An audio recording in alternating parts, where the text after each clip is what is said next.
de l'ami. Un seul est toujours de trop autour de moi, ainsi pense le solitaire. Toujours une fois un, cela a fini par faire deux. Je et moi sont toujours en conversation trop assidue. Comment supporterait-on cela s'il n'y avait pas un ami? Pour le solitaire, l'ami est toujours le troisième. Le troisième est le liège qui empêche le colloque des deux autres de s'abîmer dans les profondeurs. Hélas, il y a trop de profondeur pour tous les solitaires. C'est pourquoi ils aspirent à un ami et à la hauteur d'un ami. Notre foi en les autres découvre l'objet de notre foi en nous-mêmes. Notre désir d'un ami révèle notre pensée. L'amour ne sert souvent qu'à passer sur l'envie. Souvent, on l'attaque et l'on se fait des ennemis pour cacher que l'on est soi-même attaquable. Sois au moins mon ennemi. Ainsi parle le respect véritable, celui qui n'ose pas solliciter l'amitié.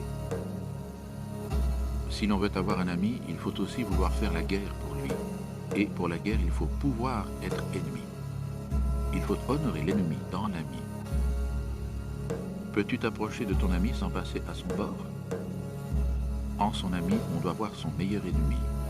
C'est quand tu luttes contre lui que tu dois être le plus près de son cœur. Tu ne veux pas dissimuler devant ton ami. Tu veux faire honneur à ton ami en te donnant tel que tu es. Mais c'est pourquoi il t'envoie au diable. Qui ne sait se dissimuler révolte. Voilà pourquoi il faut craindre la nudité. Certes, si vous étiez des dieux, vous pourriez avoir honte de vos vêtements. Tu ne serais assez bien t'habiller pour ton ami, car tu dois lui être une flèche et un désir du surhumain. As-tu déjà vu dormir ton ami pour que tu apprennes à connaître son aspect? Quel est donc le visage de ton ami? C'est ton propre visage dans un miroir grossier et imparfait. As-tu déjà vu dormir ton ami?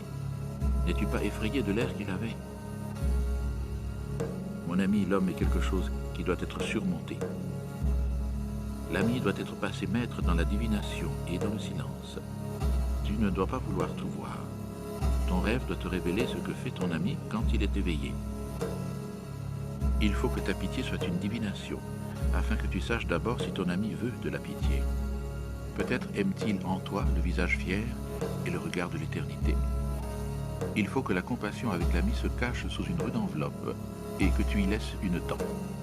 Ainsi ta compassion sera pleine de finesse et de douceur. Es-tu pour ton ami air pur et solitude, pain et médicaments? Il y en a qui ne peuvent pas se libérer de leur propre chaîne, et pourtant, pour leurs amis, ils sont des sauveurs. Si tu es un esclave, tu ne peux pas être un ami. Si tu es un tyran, tu ne peux pas avoir d'amis. Pendant trop longtemps, un esclave et un tyran étaient cachés dans la femme. C'est pourquoi la femme n'est pas encore capable d'amitié. Elle ne connaît que l'amour.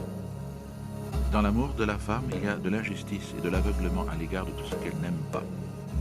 Et même dans l'amour conscient de la femme, il y a toujours, à côté de la lumière, la surprise, l'éclair et la nuit. La femme n'est pas encore capable d'amitié. Des chattes, voilà ce que sont toujours les femmes, des chattes et des oiseaux, ou, quand cela va bien, des vaches. La femme n'est pas encore capable d'amitié, mais dites-moi, vous autres hommes, lequel d'entre vous est donc capable d'amitié? Malédiction sur votre pauvreté et votre avarice de l'âme, ô hommes. Ce que vous donnez à vos amis, je veux le donner même à mes ennemis, sans en devenir plus pauvre. Il y a de la camaraderie, qu'il y ait de l'amitié. Ainsi parlait Zarathustra.